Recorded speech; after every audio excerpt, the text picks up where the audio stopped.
దక్షిణ భారతదేశంలోని పురాతనమైన పుణ్యక్షేత్రంగా మంగళగిరి శ్రీ లక్ష్మీనరసింహస్వామి ఆలయానికి ఎంతో పేరుంది. ఈ ఆలయానికి శతాబ్దాల చరిత్ర ఉందనే విషయం మనందరికీ తెలుసు. అదే సమయంలో స్వామివారి ఆలయానికి సంబంధించి ఎంతో విశిష్టత కలిగినటువంటి కళ్యాణ పుష్కరిణి పెద్ద కోనేరు కూడా ఒకటి ఉంది. దేశంలో ఉన్నటువంటి వివిధ ప్రధాన దేవాలయాల్లో కళ్యాణ పుష్కరిణి అనేటువంటి దానికి కూడా ఓ ప్రత్యేకత ఉంది. అయితే ఇతర కళ్యాణ పుష్కరులతో పోల్చుకున్నప్పుడు మంగళగిరి కళ్యాణ పుష్కరిణి అంటే పెద్ద కోనేరుకు ఓ విశిష్టత ఉందంటున్నారు పండితులు.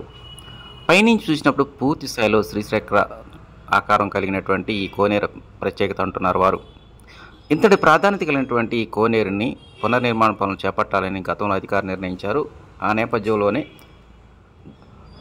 కలుషితమైనటువంటి నీరు తొలగింపు, అదేవిధంగా దాదాపు 155 అడుగుల లోతు వరకు ఈ నీరును తొలగించేసి శుభ్రపరిచారు. గతంలో పిడుగుబడిన కారణంగా ఈ కోనేరుకు తూర్పు వైపున ఉన్నటువంటి కట్టడాలు పూర్తిగా శిథిలావస్థ చేరాయి.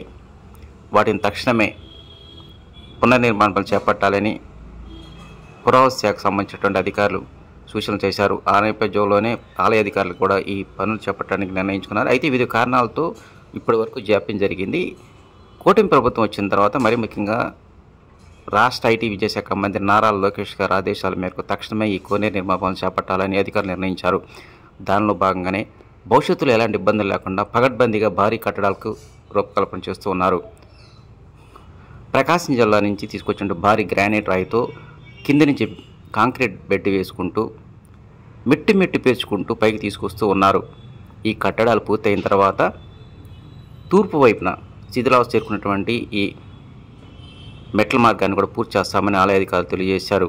అయితే సంతోషించదగ్గ విషయం ఏంటంటే గతంలో ఈ కలుషితమైన నీరు ఉన్న కారణంతోనే ఈ కోనేరు ఉన్న నీరు మాత్రం పూర్తిగా కలుషితమైంది. కానీ నీరు తొలగించిన తర్వాత ఇటీవలనే దేవాదాయ శాఖ అధికారులు నీరు పరీక్షిస్తే అది మాత్రం స్వచ్ఛమైనటువంటి జలంగా గుర్తించారు. ఇక భవిష్యత్తులో మంగళగిరికి సంబంధించి ఏదైనా సరే తాగునీటి సమస్య వచ్చినప్పుడు మాత్రం వీటిని ప్రత్యామ్నాయంగా ఈ నీరు వాడుకునే అవకాశాలు ఎక్కువగా ఉన్నాయంటున్నారు. ఏదేమైనా కొద్ది రోజుల్లో మాత్రం పర్మనెంట్గా భవిష్యత్తులో స్వామివారి జరిగేటువంటి అన్ని రకాల కళ్యాణం సంబంధించినటువంటి కూడా ఇక్కడే నిర్వహించడానికి అధికారులు భారీ ఏర్పాట్లు చేస్తూ ఉన్నారు.